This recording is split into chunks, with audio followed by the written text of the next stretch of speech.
السلام عليكم ورحمة الله وبركاته. الحمد لله رب العالمين، وأشهد أن لا إله إلا الله وحده لا شريك له، وأشهد أن سيدنا ونبينا محمدا عبده ورسوله صلوات الله وسلامه وبركاته عليه وعلى آله وصحبه أجمعين. أما بعد، أيها الأحبة، leo ningependa tukumbushane yale ambayo yanajiri katika huu wakati tokea tarehe 29 mwezi wa 10 mwaka 2025 ambayo ilikuwa ni siku ya uchaguzi katika nchi yetu hii ya Tanzania, harasaha Allah subhanahu wa ta'ala. Lakini katika hiyo tarehe 29 na siku baada yake, yani kwa maana tarehe 30 na kuendelea, takriban kama siku 4 au siku 5, watu waliishi katika hali ya shida katika baadhi ya maeneo hapa Tanzania, ambayo sababu yake ni jaribio la baadhi ya watu kutaka kuleta fujo kwa lengo la kuiharibu amani ya Tanzania. Kikawaida huko nyuma tulikuwa tunaambizana kwamba jamani, tuwaidhiki na watu wengine, tulinde amani, tufanye kadha na kadha.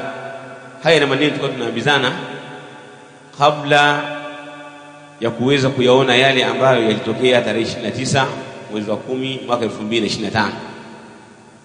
Lakini walillahi alhamdu, katika baadhi ya maeneo hapa Tanzania kama Dar es Salaam, Arusha, Mwanza na maeneo mengine tumeweza kuyaona, na wale ambao hayakuwepo walipata athari. Kwa mfano, kama baadhi ya mikoa mafuta ya petroli kwa lengo la kuweka katika gari au shughuli mbalimbali, kuweka katika mashine kwa lengo la kusaga unga wa maila dhalika, mafuta yalipanda. Lakini ile athari kwa nini ilitokea? Ile athari ilitokea kwa sababu yale mafuta yanatokea katika bandari ya Dar es Salaam au yanatokea Dar es Salaam. Hakuna kilichokuwa kinatoka na hakuna kilichokuwa kinafanyaje, kinaingia. Kwa hiyo hilo sisi kama Watanzania tumejifunza na tunatakiwa tuendelee kujifunza. Mambo ambayo yalitokea yalikuwa ni mengi mno. Mambo yaliyotokea yenye athari mbaya yalikuwa ni mengi. Kwa mfano, mathalan, wale watu ambao walijiita ni waandamanaji wakawa wanafanya maandamano. Kikawaida katika vyama vya siasa na katika maisha, asili ya watu huwa wanatofautiana. Wewe unaweza kuwa unapenda kitu lakini mwingine hakipendi. Wale watu walipokuwa wanafanya maandamano yao kama walivyoita au wanafanya fujo zao, miongoni mwa mambo waliyofanya ambayo ni mabaya, walikuwa wakikutana na mtu ambaye haendani na wao, haafikiani na wao, walikuwa wanamlazimisha au wanamuumiza. Kuna baadhi ya ndugu zetu wengi ambao walikuwa wanaendesha pikipiki kama bodaboda na wengine walikuwa wanatembea barabarani, walikuwa wakikutana naye wanamwambia twende tukaandamane. Na inasemekana wengine walikuwa wanawavamia majumbani, wanamtoa mtu kwa lazima, kama lazima utoke. Kwa mtu wanamlazimisha, yani wanamlazimisha kufanya kitu asichokitaka.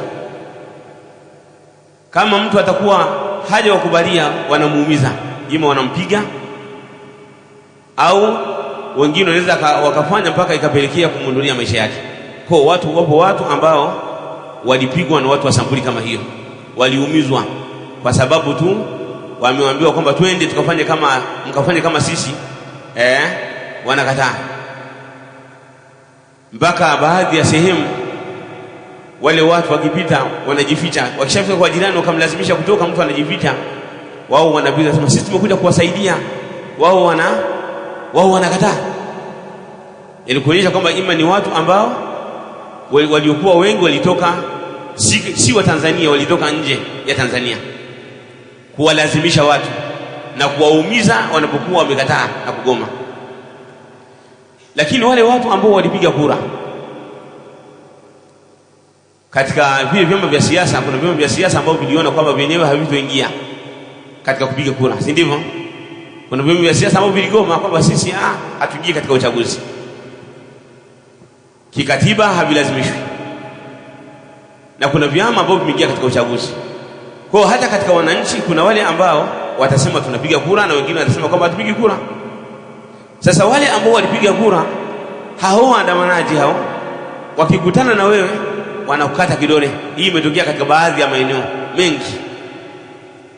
mengi, watu walikuwa wanakata vidole na kuangalia kama ile rangi ile ya kwamba umeshapiga kura tayari, basi wanakukata kidole. Tumeelewana vizuri hapo? Hizi ni athari mbaya ambazo zilitokea katika zile vurugu, kuiba mali za watu. Walikuwa wanaiba mali za watu. Kama ni mgahawa, watakuja watakula chakula, watakunywa. Kama ni soda simu, watakunywa. Vyovyote vile ambavyo watavikuta watavichukua na watavila, na vya kubeba watavibeba. Wakishindwa wanachoma moto, ima waweze kuiba waondoke navyo, au washindwe wachome moto. Kwa hii hali ndivyo ilivyokuwa. Kuna ndugu yetu hapa Manzese alikuwa na duka la simu. Ndugu yetu ni mwanasuna mwenzetu, na hao wapo watu wengi. Duka lake ameibiwa simu zote, yani duka lote amefilisika. Wameiba kila kitu, wamevunja duka, na hao ni wengi ambao waliibiwa. Kuna mtu mwingine ambaye store nzima ilichukuliwa ya nguo, wamechukua store nzima. Ina maana huyo mtu inawezekana alikuwa amechukua mkopo, naona. Kwa hiyo ina maana anadaiwa. Lakini si hivyo tu, kuna kuharibu mali za serikali. Yani katika hizo mali za watu ndio tumezungumzia maduka, tumezungumzia migahawa na kadha na kadha, na hata wale wajasiriamali wale machinga na kadha, wale ambao wanaacha vitu vyao nje. Yani mtu kifika jioni anafunga hapo, anaondoka. Mali zao baadhi yao zilichukuliwa na wengine zikachomwa moto. Lakini usiseme hivyo, hadith wala haraj. Magari mengi yalichomwa moto, mashahidi ya watu wa maila dhalika. Kwa hiyo uharibifu katika mali za watu ulikuwa ni mkubwa. Lakini achana na uharibifu katika mali za watu na nafsi za watu, kuna uharibifu katika mali za serikali. Unaona vile vituo vya TRA, kama kituo chetu pale Vingunguti pale kilichomwa moto. Lakini hivyo tu, kuvunja moto au wavunje waharibu vituo vya mwendokasi, zile idara za maji zile, yale maji ya DAWASA na DAWASCO, kuharibiwa vituo vyake mpaka watu wakao hawana maji. Kwa hayo mambo yote ni uharibifu ambao wao waliofanya, kwa maana yani lengo lao ilikuwa ni kuharibu ule uchumi na kuharibu mali za watu. Sio wao walikuwa wanagombana na serikali peke yake, bali wao walikuwa wanagombana na Watanzania pia. Kwa sababu mtu akikuvamia nyumbani kwako, akakukata kidole, akakupiga au akachukua mali au kadha, huyu anagombana na serikali au anagombana na Watanzania wenyewe?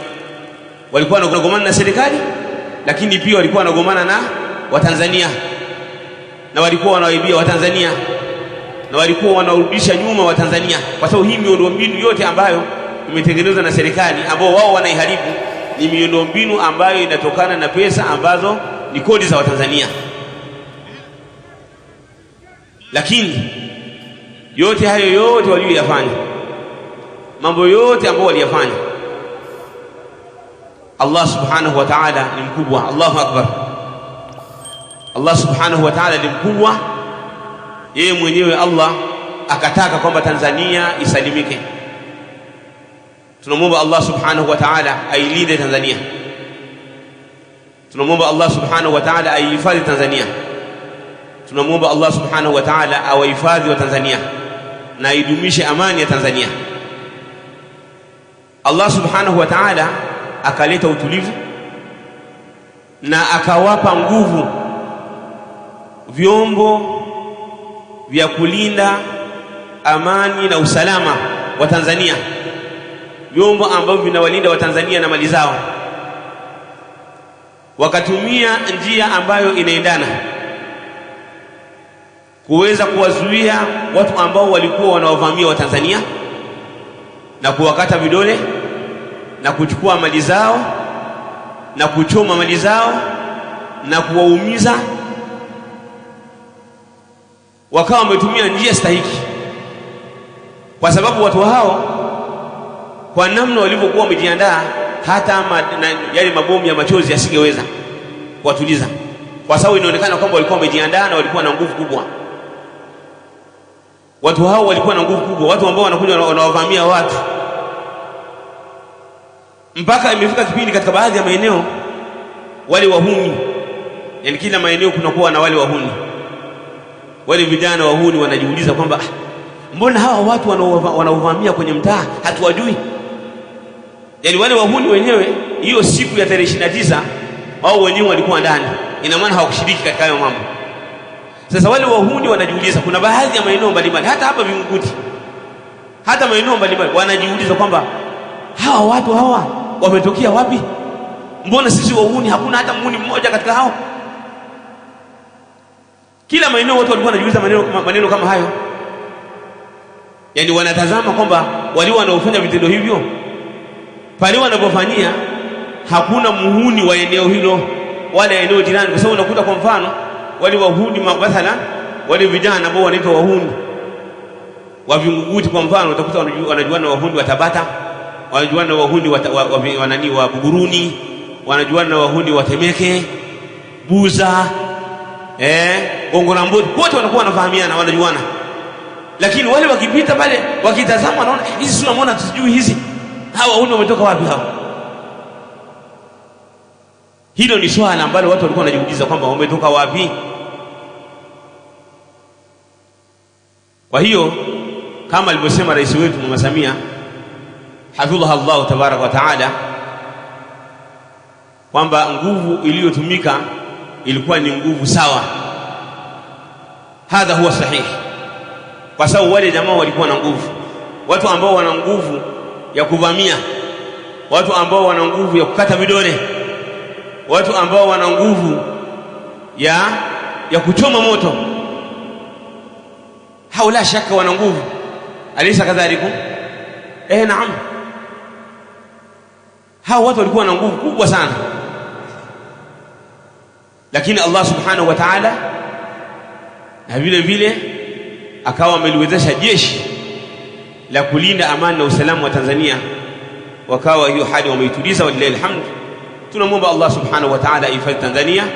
Tunamwomba Allah subhanahu wa ta'ala awalinde na awape nguvu vyombo vya kulinda amani na usalama katika nchi yetu.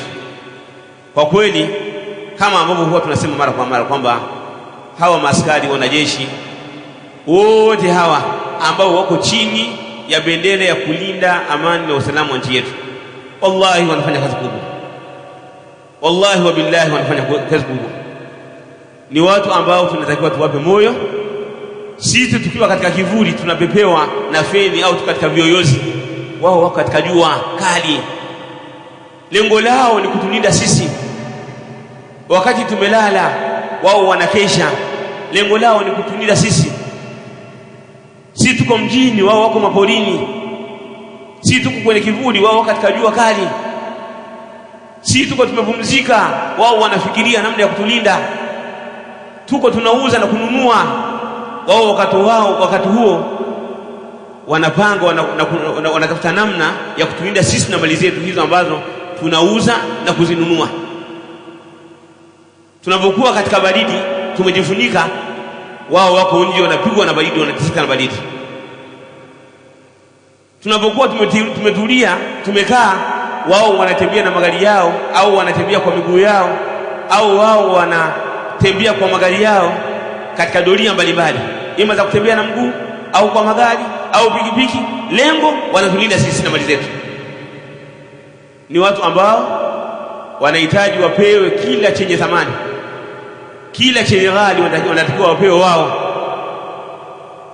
maaskari kwa ujumla wao wote, kwa sababu ya kulinda amani ya nchi yetu ya Tanzania.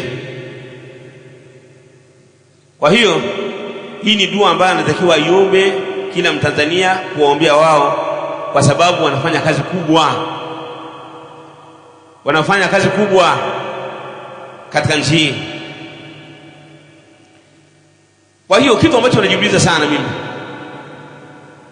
mimi najiuliza sana, ayu alahibba, ndugu zangu Waislamu na ndugu wa Tanzania kwa ujumla, najiuliza sana kwamba watu wa sampuli hii ambao walikuwa wanawakamata watu, wanawakata vidole, walikuwa wanachoma mali za watu, walikuwa wanaharibu miundombinu za serikali, walikuwa wanawapiga baadhi ya watu ambao hawajawafiki katika rai zao, hawajakubali kwenda kuandamana, walikuwa wanawaumiza watu wanakutana barabarani, walikuwa wanawapora watu. Ukiwa barabarani unatembea, wanakupora baadhi ya vitu.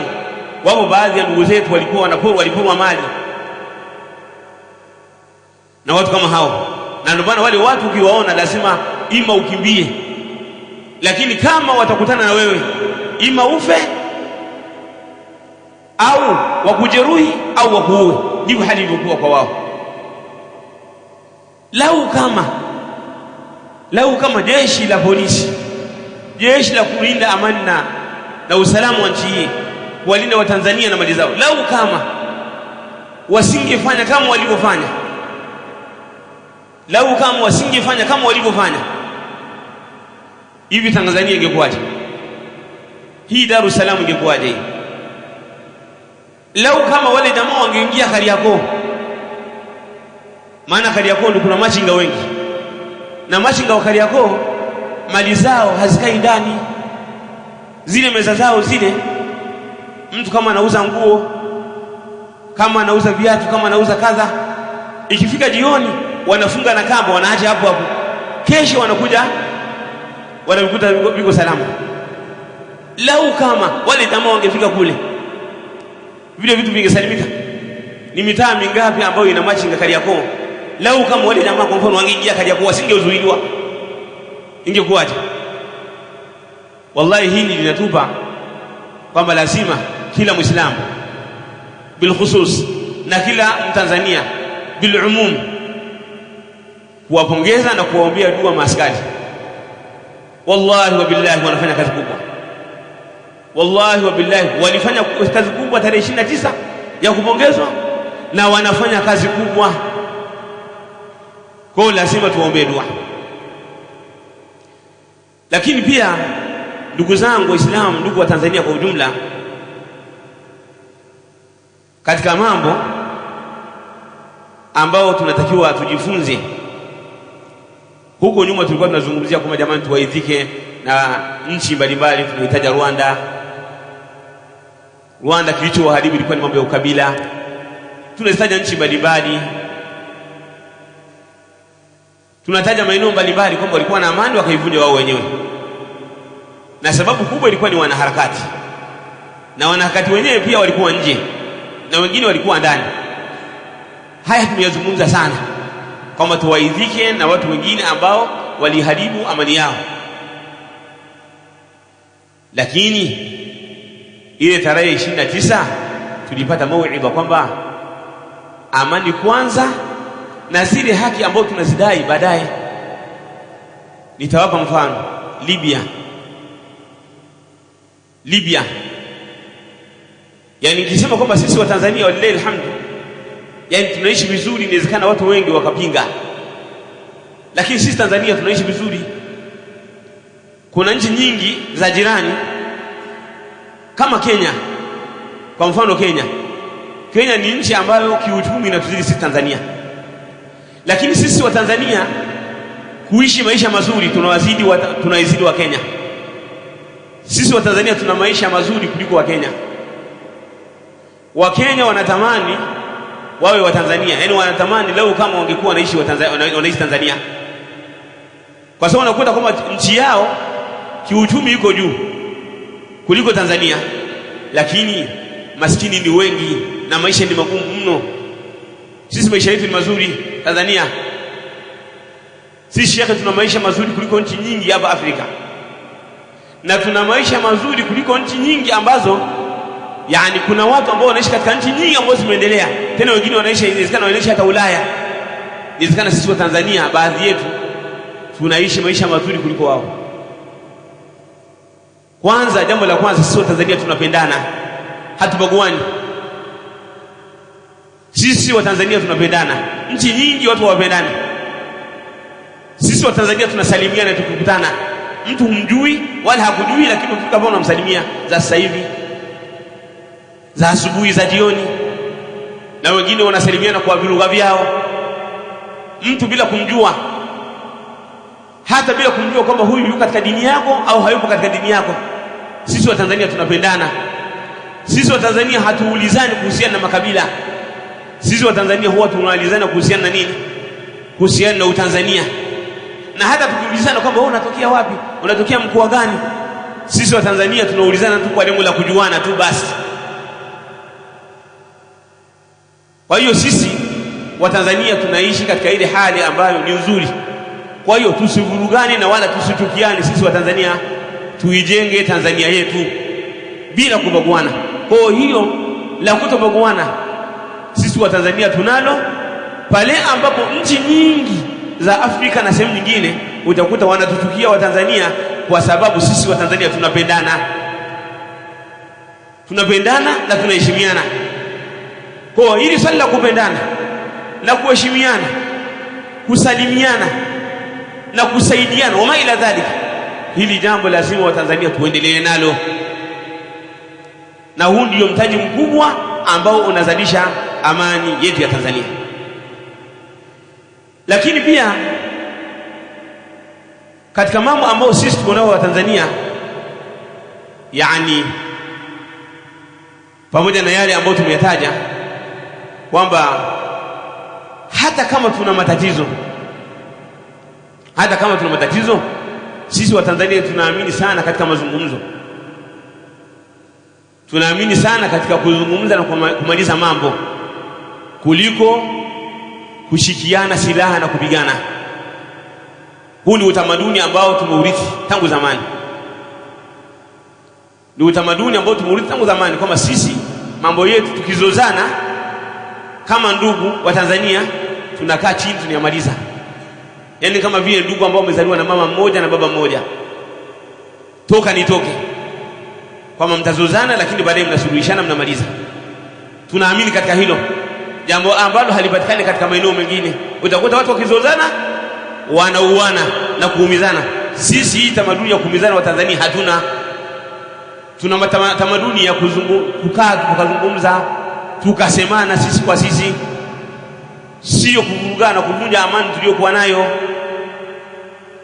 Sasa lau kama tutakuwa tumeharibu na tumeacha huu utamaduni wetu wa kupendana, kusaidiana, kuhurumiana, kukaa tukazungumza na tukayamaliza, kudai haki tukiwa ndani ya amani, basi kuna mambo mengi yataondoka, kama tulivyoona kuanzia tarehe 29 mpaka pale ambapo tuliruhusiwa.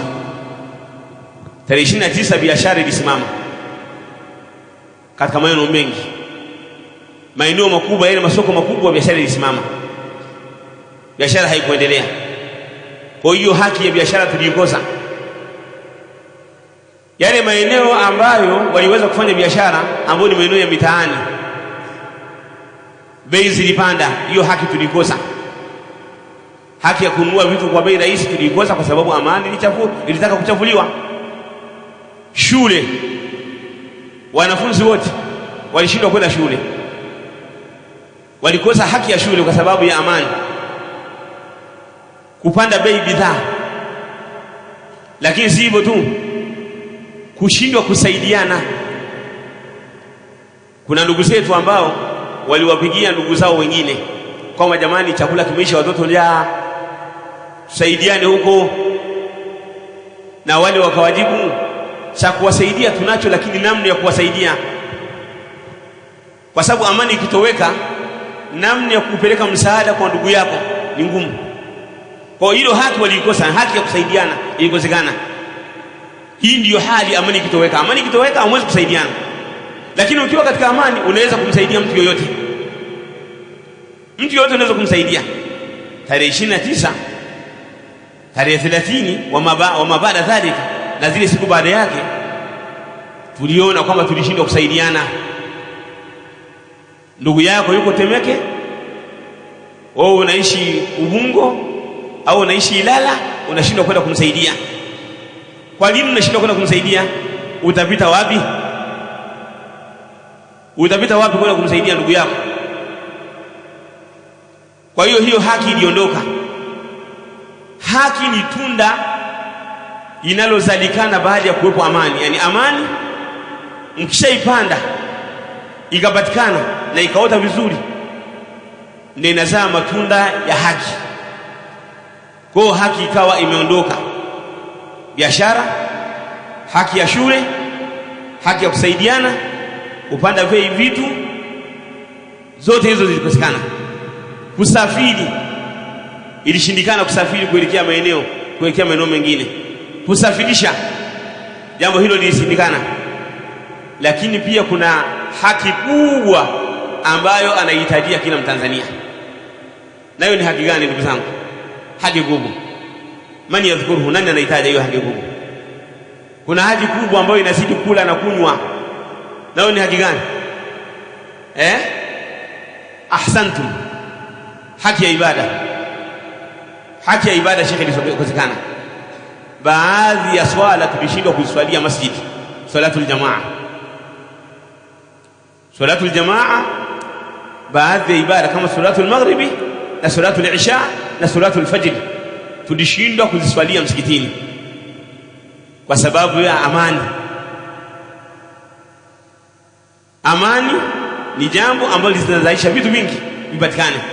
Ibada ya kwenda msikitini tulishindwa. Wanafunzi kwenda madrasa walishindwa. Ibada ya kufanya itikafu msikitini tulishindwa kwa sababu ya amani. Lakini kuna ibada kubwa ambayo inafanyika kila wiki, ambayo ni ibada ya salatul Jumu'ah. Tulishindwa kuswali salatul Jumu'ah masjid. Hatukuswali salatul jamaa, salatul Jumu'ah. Swala ya Ijumaa tukisalia msikitini katika baadhi ya msikiti sehemu kubwa. Hatukuswali salatul Jumu'ah. Swala ya Ijumaa ilishindikana. Lakini kwa Wasabato, kwa Wakristo wa Sabato, na wao Jumamosi hawakwenda kanisani. Na kwa Wakristo wengine ambao wanasali siku ya Jumapili, na wao pia siku ya Jumapili hawakwenda wapi? Hawakwenda kanisani pia. Hizi zote ni haki. Hizi zote ni haki ambazo zilikosekana kwa sababu ya kukosekana nini? Amani. Amani inazalisha haki. Haki haileti amani. Watanzania tumejifunza. Kwa hivyo na wanasihi viongozi wote wa dini ya Kiislamu na dini ambayo si ya Kiislamu, na kwa madhehebu mbalimbali ya dini, madhehebu ya dini ya Kiislamu na madhehebu ya dini ya Kikristo na wengineo, kwamba viongozi wa dini wasiwe ni sababu ya kuvuruga amani ya Tanzania. Na viongozi wa dini wanafahamu na wanafunzo kutoka katika vitabu vyao kwamba ni wajibu kulinda amani na ni wajibu kutii mamlaka. Wakumbuke kisa cha Banu Israili, wana wa Israili. Hakuna serikali yoyote ile ambayo huwa haina mapungufu. Yaani kwa mfano kabla sijakumbusha kisa cha Banu Israili, wana wa Israili na Musa alayhi salatu wasalam, niwakumbushe Libya wananchi walikuwa hawakosi chochote. Wananchi walikuwa wanapewa pesa kila mwezi. Wananchi, serikali ya Gaddafi al-Gaddafi alikuwa anawapa watu hela kila mwezi. Ukitaka kuoa unapata hela, unapata zile asasiyatu alhaya, yale mambo ya msingi ya maisha kama vile nyumba ya kukaa, vitu vya kutumia, chakula, yote walikuwa wanapewa. Kila kitu walikuwa wanapewa wananchi wa nani? Wananchi wa Libya. Lakini walishawishiwa na wanaharakati wa nje na wengine wa ndani, wakashawishiwa wakaiharibu amani yao. Sasa hivi Libya wanaitafuta amani mpaka sasa hivi. Wanatamani wala itokee siku moja katika maisha yao yapatikane maisha ya Gaddafi ya wakati ule, hawayapati. Lakini katika zile haki alizokuwa wanazipata, zile haki ambazo walikuwa walivyo wanazipata kipindi cha Gaddafi, zile haki ndugu zangu wa Tanzania, waliomba ziada kwa kushawishiwa kwamba hapana, nyinyi mnatakiwa mpate ziada kama sisi ambapo tunashawishiwa. Walivyoshawishiwa wakashawishika, wakaiharibu nchi yao. Itazamani Libya sasa hivi imeshuka uchumi, mapigano yanaendelea na wako katika hali ngumu. Tupate mawaidha kupitia hao. Sasa niwakumbushe kisa cha wana wa Israeli. Hiki kilikuwa ni kisa cha nani? Kilikuwa ni kisa cha Libya, ambao walikuwa wanawapa kila kitu wananchi. Serikali ilikuwa inawapa kila kitu wananchi, kila kitu. Yale mambo ambayo nyinyi mnayadai wao walikuwa wanapewa, lakini walishawishiwa wakaiharibu amani, kuonyesha kwamba wale wanaotushawishi kuharibu amani wao hawana jema na sisi. Kwa hiyo sisi tuna muongozo waliopitia manabii wetu, kwa sababu manabii walipita katika hali ngumu. Mtume wetu Muhammad sallallahu alaihi wasallam alinyanyaswa Makka. Tuangalie muongozo wake yeye, amani alitafuta kwa kuharibu ile haki yake, alitafuta kwa kuharibu amani.